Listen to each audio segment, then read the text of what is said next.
Welcome! In this video, we are going to explore the concept of isomorphic pattern matching. This is a common coding interview question that tests your understanding of hash maps and character mapping. First, let's define what we mean by isomorphic. Two strings are considered isomorphic if the characters in the first string can be replaced to get the second string.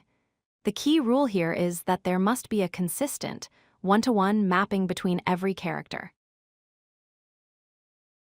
Let's look at a valid example. Consider the words egg and add.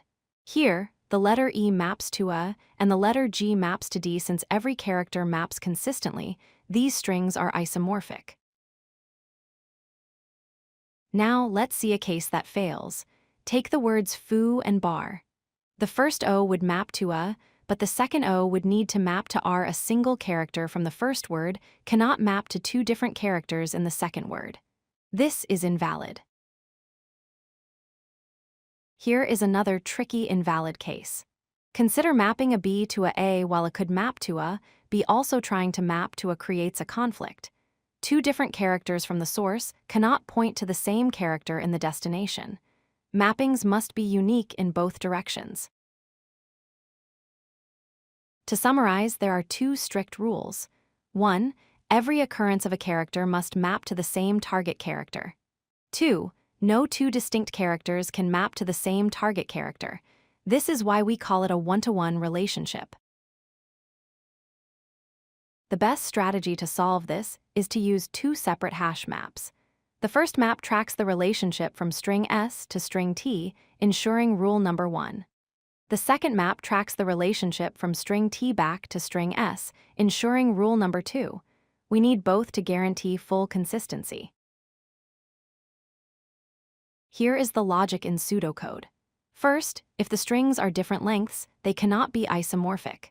Then, we initialize our two maps. We iterate through the strings character by character, grabbing the character from S and the character from T at the current index.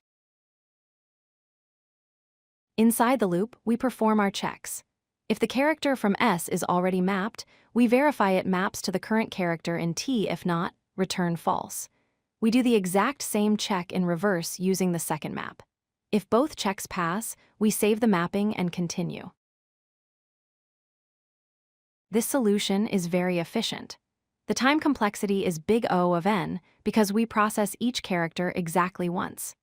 The space complexity is big O of 1 or constant space because the number of possible characters, like ASCII, is fixed and does not grow with the input size. In summary, isomorphic strings rely on a bidirectional one-to-one character mapping. By using two hash maps to validate both directions simultaneously, we can solve this problem efficiently in linear time. Thanks for watching.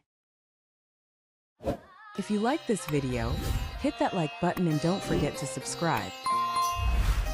Visit codelucky.com for more such useful content.